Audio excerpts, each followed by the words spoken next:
Hola, bienvenidos a este Con Voz Propia, este espacio que compartimos dos medios de comunicación, como saben, ceutatv.com y ceutaldía.com. Les invito a que se queden con nosotros. Yo tengo altas expectativas en la charla que vamos a mantener a continuación, porque tenemos el placer de tener con nosotros a Helio Castro. Bienvenido. Hola. Que para el que no le conozca, seguramente si empieza a hablar, a lo mejor a más de uno le va a sonar la voz, pero bueno, es uno de los periodistas especializados en cine, un divulgador fantástico del séptimo arte, con muchos años atrás de carrera y participando en un montón de proyectos, y que tenemos la suerte de tenerle en Ceuta, pues porque la buena gente de Beber de Cine han decidido que era hora de tener a Helio Castro en Ceuta y que diera una charla para hablar de algo además que le une desde su nivel formativo, que es las pinceladas de arte en el cine. Va a tomar a Jackson Pollock como referente, pero es verdad, ¿no?, que el arte y concretamente el arte pictórico y el cine van a veces muy de la mano, aunque no nos demos cuenta. Sí, sí, totalmente, ¿no? Hay directores que tienen en cuenta pinturas, a pintores, obras de arte, directores de fotografía que están obsesionados muchas veces con eso, de dónde viene la luz, cómo colocar la escena para que la luz entre de un sitio, de otro, las zonas de sombra, y muchas veces van a los museos para ver esos secretos que dan los grandes maestros en sus pinturas. Esto pasa un poco como en esa frase que había en El Diablo Viste de Prada, cuando la protagonista entra con ese jersey verde tan horrible y le humillan y le dicen, no, eso también es moda. No sé si pasa un poco esto, ¿no?, que hay una retroalimentación y al final acaba siendo todo arte. Sí, claro, por supuesto, es que el arte a través de todos los tiempos pues se ha ido alimentando, retroalimentando de sus precedentes, ¿no? Y el cine, como un arte nuevo que empezó prácticamente pues en el siglo XX, el gran arte del siglo XX, pues tiró de lo que tenía más a mano, en cuanto a imagen, por supuesto, de la pintura, en cuanto a la literatura, del teatro, de la novela, y entonces fue creando poco a poco su lenguaje, de la fotografía, que también empezó poco antes. Entonces todos los artes se van retroalimentando unos de otros, y el cine, y también últimamente, pues tiene muchísima relación con la pintura. ¿Y por qué Jackson Pollock? Pues mira, porque yo estudié Historia del Arte en la universidad, y luego hice un máster de periodismo, y me dediqué luego pues a periodismo cultural hasta que empecé a trabajar en el cine, ¿no?, en el mundo del cine. Y a partir de ese momento pues dejé a un lado un poco el mundo del arte y el mundo de la pintura. Y luego, pues en el año 2009, pues lo volví a tomar. Di unas clases de arte, de pintura, en un centro cultural, y empecé hablando precisamente de expresionismo abstracto. Y de Jackson Pollock, porque había una exposición en Madrid, que era el expresionismo abstracto, su relación con Cézanne y tal. Y en ese centro cultural, pues la gente, claro, te pregunta, cuando hablas de pintura moderna, de arte abstracto, te dice, bueno, pero esto, ¿cómo sé que es bueno o es malo? Esto es arte. Es el gran dilema, ¿no? Exactamente. Esto lo comprendo yo, ¿por qué pintan así, no? Y entonces, es verdad, pues yo me hacía las mismas preguntas. ¿Por qué este hombre, Jackson Pollock, pintaba así? Y se le puede considerar arte, es una farsa, me está tomando el pelo, lo puede hacer cualquiera. Claro, una vez que vas investigando, una vez que vas estudiando, pues te das cuenta de que, independientemente de si te gusta o no te gusta, hay una serie de razones por las que Jackson Pollock pintaba así. Y entonces, pues lo vas leyendo, te vas interesando, te vas apasionando, y luego en el cine pues vas descubriendo, pues por ejemplo, que hay una película que se llama Pollock, de Ed Harris, que cuenta pues un periodo de su vida. Ves que en el cine de repente pues hay alguna escena en donde se hace un comentario sobre Jackson Pollock, y entonces a mí me dio pues eso, la idea de unir esos dos mundos, ¿no?, que me han ocupado casi toda mi vida, por una parte el cine y por otra parte pues el arte y la pintura. Y entonces pues eso es lo que intento hacer en esta charleta, pues ver, pues explicar un poco la pintura de Jackson Pollock y un poco las referencias cinematográficas que ha habido sobre él. Esto que acaba de decir, que pasa con la pintura, ¿no?, sobre todo con la pintura de vanguardia, que muchas veces uno se queda mirando y diciendo, pero ¿me están tomando el pelo o realmente esto tiene algún valor? No sé si eso, llevado al mundo del cine, pasa también, ¿no?, porque a veces vemos imágenes muy sugerentes dentro de historias más sugerentes todavía, pero uno se queda con las ganas de decir, bueno, yo creo que esto se le ha ido un poquito la cabeza y nos está tomando un poco el pelo. Claro, sí, pasa con todo, ¿no?, con todas las artes, incluso con la novela también, y con el teatro, con la danza, ¿no? Pues tú te preguntas y dices, bueno, ¿esto que me están ofreciendo exactamente es bueno, es malo, tiene mérito, no tiene mérito, forma parte de algo que yo puedo comprender, que puedo entender o no? Pues sí, en el cine también pasa lo mismo. En el cine nos encontramos muchas veces con películas que tú sales de verla y nos pasa a todos, o sea, los que llevamos 20, 30, 40 años haciendo cine, que decimos, bueno, esto que me ha querido contar, ¿qué es exactamente? O cómo me lo ha querido contar, abre un nuevo camino, me está tomando el pelo.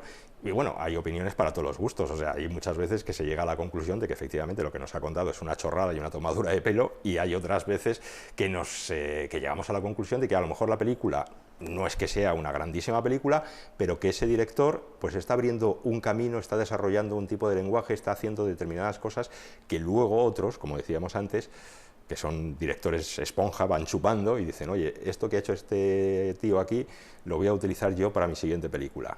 Y entonces vemos esa evolución, de dónde viene algo que alguien ha hecho en un determinado momento, vemos que no se le ha ocurrido a él, sino que nació en esa película que nadie comprendió, que nadie entendió. Hablaba de los 20, 30 años que llevan viendo cine. Yo entiendo que para mucha gente, un periodista de cine que al final le invitan a los festivales y demás es un privilegiado. Lo que no sé si la gente estaría dispuesta después a tragarse la cantidad ingente de películas, no todas buenas, que hay que verse en los festivales.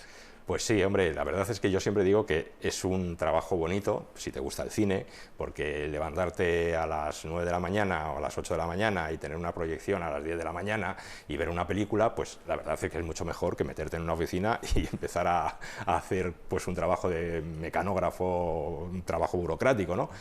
Pero, sin embargo, pues también es verdad que muchas veces hay películas que yo me siento y digo, pues si esto no me está interesando nada y me está haciendo perder el tiempo, ¿no? Y que a lo mejor a las 10 de la mañana tampoco apetece mucho, ¿no?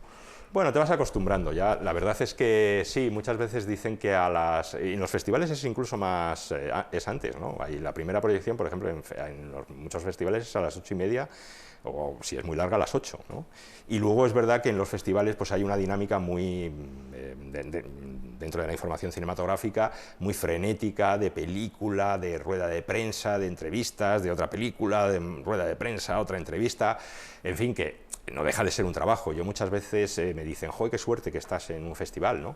Y digo, sí, bueno, la verdad es que sí, pero voy a trabajar, que no se te olvide que voy a trabajar incluso sábados, domingos, porque el festival no para en el fin de semana, que hay cosas que hay que hacer a las 8, a las 9, que hay que mandar una crónica para la radio y te tiras hasta las 10:30, o sea que no deja de ser un trabajo, Que bueno, que con gusto, me imagino, claro, más ligero, ¿no? Porque al final te están contando cuentos, claro, pero... Claro, sí, no, hombre, y tiene ese componente, si te gusta el cine, tiene ese componente un poco mítico, ves a un director que te ha gustado, a una estrella que desde niño te fascinaba, pues claro, ver a Harrison Ford, por ejemplo, pues dices tú, joder, pues este hombre le estaba viendo yo en Busca del Arca Perdida, en El Halcón Milenario, ¿no?, volando, ¿no?, y de repente le tienes ahí a un palmo casi no sé, cara a cara, ¿no?, y le puedes entrevistar, le puedes preguntar, o sea que sí, que es un trabajo en algunos momentos privilegiado, pero yo insisto que muchas veces no se nos olvide que es un trabajo, que te tienes que documentar, que te tienes que estudiar, que tienes que estar siempre pues un poco también al día, ¿no?, de todas las corrientes cinematográficas, de toda la información. No. Volviendo un poquito solo a... porque Jackson Pollock pintaba así, no sé si al final el trabajo, ¿no?, de los críticos, de los periodistas de arte y de cine en particular, es un poco también orientar a ese público más general, ese público que al final va al cine o ve cine para evadirse, para pasar un buen rato y para divertirse. Ese papel del periodista es un poco el nexo, el que le puede hacer interpretar, oye, cuidado con esta película, a lo mejor es un poco más complicada, pero míratela, que tiene sus cosas y está bien. Claro, sí, esa palabra que ahora se está utilizando de prescriptor, ¿no?, que es de aconsejador, se puede decir. Que suena a centro de salud, pero bueno. Sí, pero es un poco así. Yo siempre digo que no existe una película para todos los públicos, ¿no?, sino que cada público, cada persona tiene su película. Yo no le puedo recomendar la misma película a mi madre que a mi amiga la cinéfila, ¿no?, por así decirlo, ¿no? Pues ¿por qué? Porque a mi madre le gusta un determinado tipo de cine y a mi amiga la cinéfila pues está buscando otro tipo de lenguaje, otros directores más rompedores, más innovadores. Y entonces mi labor como periodista cinematográfico, más que crítico, porque a mí me gusta llamarme más periodista cinematográfico, es decirle al público que se puede asemejar más a mi madre, a mi hermana, a un determinado tipo de público que busca un cine más convencional, más comercial, decir, oye, esta película te puede gustar. Y a ese otro público que va buscando otras cosas más rompedoras, pues decirle, oye, atento que esta película a ti te puede gustar. Luego tú a la salida del cine puedes decir, pues mira, me ha gustado, no me ha gustado, me parece eso, me parece una obra maestra, o me parece pues una película que no vale nada. Esto del cine, que se ha puesto patas arriba con Internet, como prácticamente todos los sectores, y con la irrupción de Netflix y de HBO y demás, esta vuelta de hoja al mercado, ¿cómo está afectando a los prescriptores cinematográficos? Pues muy complicado, porque es que cada vez hay más cines, se estrenan, aunque en las pequeñas ciudades pues a lo mejor no tienen idea porque no llegan tantas, pero en una ciudad como Madrid o Barcelona o Valencia, pues llegan muchísimas películas. Yo cada día tengo para ver por la mañana 2 o 3 películas, ¿no? Al cabo de la mañana digo, pero si no he hecho otra cosa que que estar en el cine, ¿no? Y tengo otras cosas, tengo que escribir, tengo que hacer mis reportajes, o sea que hay cada vez más películas, la verdad, para estrenar, lo cual la oferta es muy variada, muy extensa, y no puedes abordar absolutamente todo, ¿no? Tienes también que hacer una pequeña criba, entonces también depende un poco de lo que a ti como periodista te interese, qué tipo de cine vas buscando tú para luego, y si tienes la suerte de tener un equipo un poco amplio, pues dividirte ese trabajo, ¿no?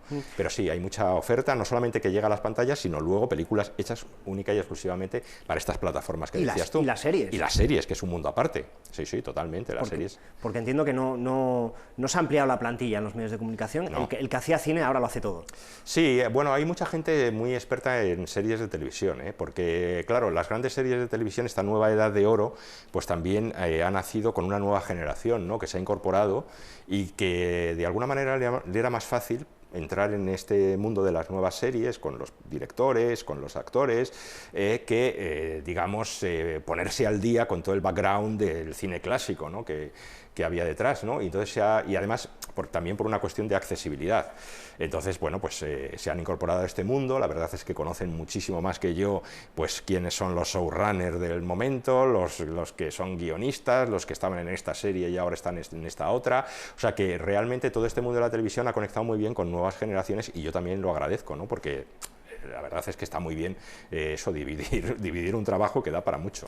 Ese background del cine clásico, al que a lo mejor a alguien más joven le puede costar más trabajo acceder, como decía, al final, de todos modos, está ahí y es parte de ese lenguaje que se ha ido inventando a lo largo de los años, desde hace décadas, el que se está utilizando también para hacer las series, aunque a otro ritmo. Sí, claro, ¿no? Es lo que pasa, que es que hay mucha gente joven que ya rechaza películas, por ejemplo, en blanco y negro, ¿no? Porque son en blanco y negro y entonces quieren ver pues más efectos especiales, más... Y a mí si no me la pintan no la veo. Exactamente, cosas así, ¿no? Y luego lo que pasa es que te das cuenta también que viendo una película pues, de los años 30, de los años 40, pues que tienen otro ritmo, que tienen una pausa, que se recrean en conversaciones y la verdad es que ves una película de ahora... Vuelvo al ejemplo de mi madre porque mi madre lo dice que ha sido una buena cinéfila como espectadora, es decir, que se veía, claro, en los años 40 pues veía mucho cine de barrio y varias películas un sábado, ¿no? Y entonces dice, es que yo las películas de ahora no las entiendo, van demasiado rápidas, ¿no? Yo digo que vivimos en la dictadura de la elipsis. Claro, sí, no. Y en cambio, ves películas de los años 30, de los años 40, y dices tú, incluso a ti te cuesta verlas, dices, joder, qué ritmo más lento, ¿no? Ahora te pide un corte aquí, ¿no? Y sin embargo, pues claro, tienen su encanto, tienen muchísimo arte, ¿no? Mucha calidad, pero hay una generación que eso dice, uy, yo esto no lo soporto, demasiado lento, quiero ya cambios más, ya rápido todo. Pero aún así, el lenguaje es el lenguaje.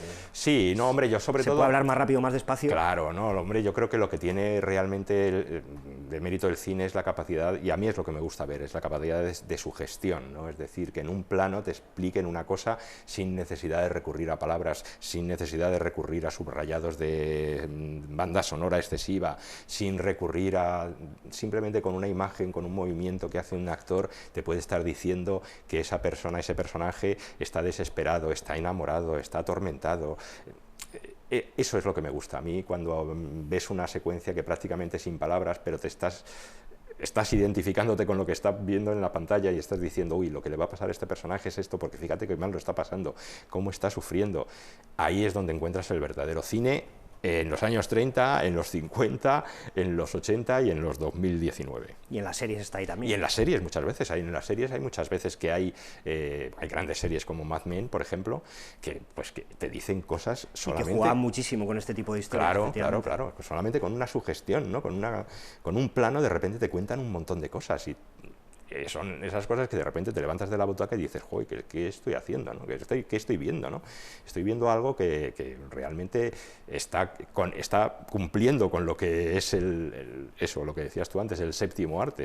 Me están transmitiendo una serie de emociones solamente con un movimiento de cámara y con un gesto de un actor, una actriz. Porque esto del audiovisual, vamos a llamarlo así para abarcarlo todo ya, ¿sigue siendo arte o nos quedamos ya más con el concepto industria pura y dura?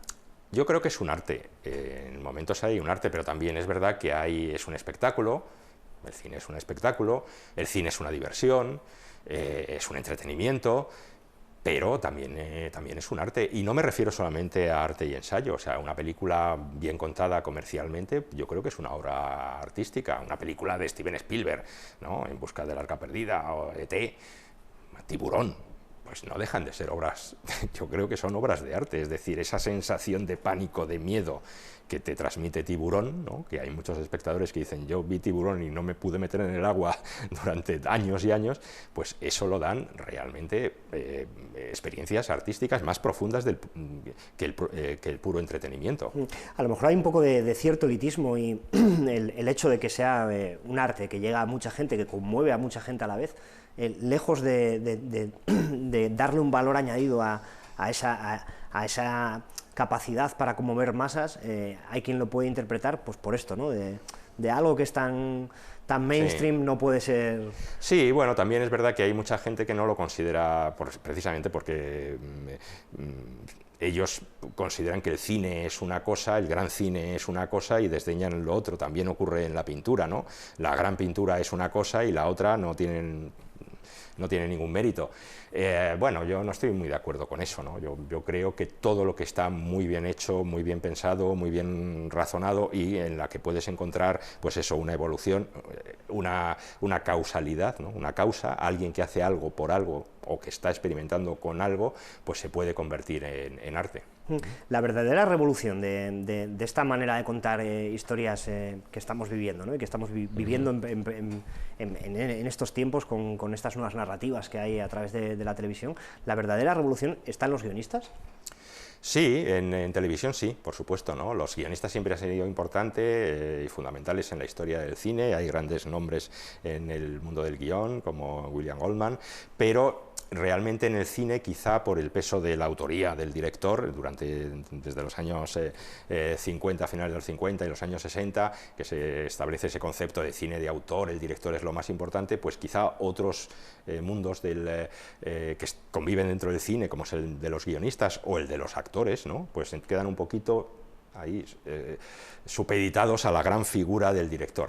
Yo siempre he pensado que el cine es digamos, aunque hay una autoría y hay alguien que por supuesto da las órdenes y tiene la idea, o aparentemente puede tener la idea clara de lo que quiere hacer, pero también es una labor de guionistas, es una labor de vestuario, es una labor de directores de fotografía, que también son muy importantes, y entonces en la televisión sí que es verdad que de un tiempo a esta parte los guionistas han tomado el mando, han creado las historias, se ha creado esa figura que es la del showrunner, ¿no? Que son los que conciben la totalidad de la historia, escriben los guiones, dan su opinión, sobre todo en Estados Unidos, y se hacen las cosas como ellos quieren, y son ellos, o la productora, la que luego encarga a un director que haga lo que quiera. Y entonces el director ahí forma parte, o está supeditado precisamente a esa figura del guionista creador, ¿no? Del creador de la serie en sí.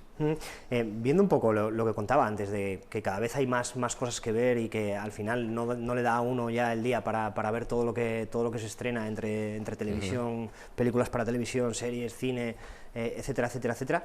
No sé si esto entiendo que antes no era así, que antes uno llegaba a verlo todo, no hace tanto tiempo. Bueno, siempre ha habido muchísima película que quedaba un poco al margen, ¿no? Estaban las películas de serie B, pero yo creo que la producción era menor, ¿no? Y sí, había menos estrenos en los fines de semana, era quizá todo más manejable, ¿no? Por así decirlo.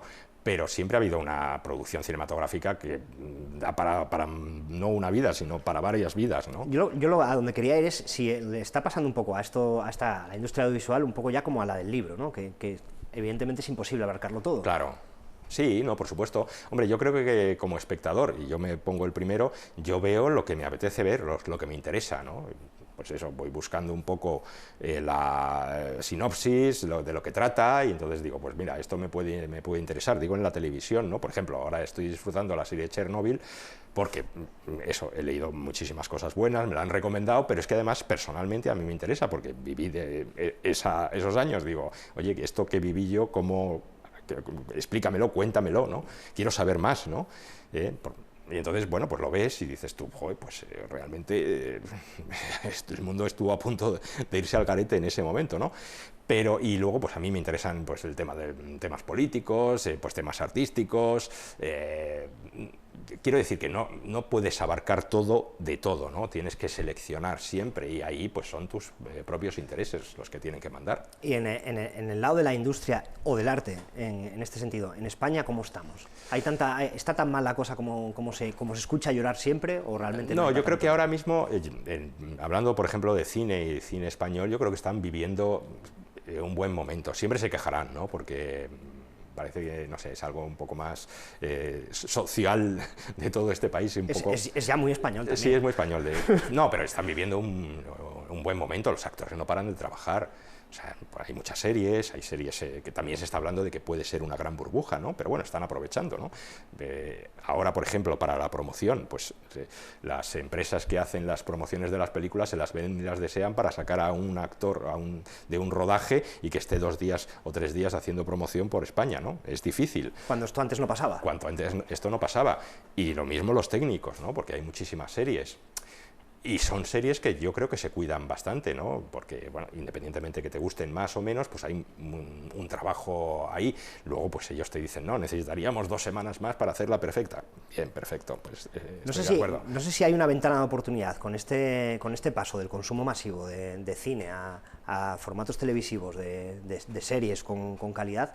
Aquí hay una oportunidad para la industria, para el arte español, teniendo en cuenta que cuando al mismo tiempo que había gente que te decía abiertamente que al cine a ver películas españolas no iba, después las series de ficción televisivas españolas se veían más que las americanas, tenían muchos mejores datos de rating de audiencia, y eran las que verdaderamente provocaban el fenómeno cuando no había la cantidad de canales que hay ahora. Sí, era una de las contradicciones que se veían, que las series españolas eran todas muy populares y arrasaban en los SER y tenían pues millones de espectadores, y sin embargo el cine español, el que se hacía en las salas, pues apenas tenía espectadores. Yo creo que en el cine español hay 2 cosas. Primero, ahí está un género que es la comedia costumbrista, la comedia popular, ¿no? Que la ha habido desde siempre, ¿no? Que se ha habido desde los años 40, 50, 60, vemos cine de barrio, y que sigue habiendo ahora, ¿no? Sí, Arturo Fernández de gira por los teatros. Sí, pues eso va a tener, y siempre ves que arrasa en taquillas. Por ejemplo, hay una película que se ha estrenado recientemente, se llama Lo dejo cuando quiera, que es una película comercial, que ha hecho muchísimo dinero, de 3 empollones que no tienen salida profesional y que se dedican a vender pastillas, porque uno de ellos es químico, no tiene trabajo y se dedica a hacer pastillas estimulantes para tal, y las venden. Pues, y es una película que ha funcionado muy bien en taquilla. No está mal, es una película que no está mal, o sea, que tú la ves y dices, vale, cumple esta función. Lo que le pasa al espectador español es que le cuesta ver otro tipo de películas. O sea, salir de casa y decir, voy a ver esta otra película. Tienen que ser ya nombres como los de Almodóvar, Amenábar, que ahora estrena, este tipo de directores ya consagrados, o una película que esté avalada por Goyas, ¿no? O por nominaciones a los Goya. Pero le cuesta más ver otro tipo de productos al espectador español. Y yo creo que ahí es donde está el reto. Y también un poco pues que los productores y creadores sepan también conectar con el público, ¿no? Porque no es solamente que el público no quiera ver una determinada película, es que a lo mejor, eso es lo que decíamos antes, es que no me interesa lo que me estás contando, ¿no? Pero a lo mejor hay otra serie de temas que sí te pueden interesar como espectador. Pues Elio Castro, muchísimas gracias por estar aquí con nosotros y por compartir este rato, un placer. Igualmente, a vosotros. Nosotros nos vamos ya, como siempre, les emplazo a que sigan viéndonos a través de ceutatv.com y de ceutaldía.com. Aquí les espero, hasta otra.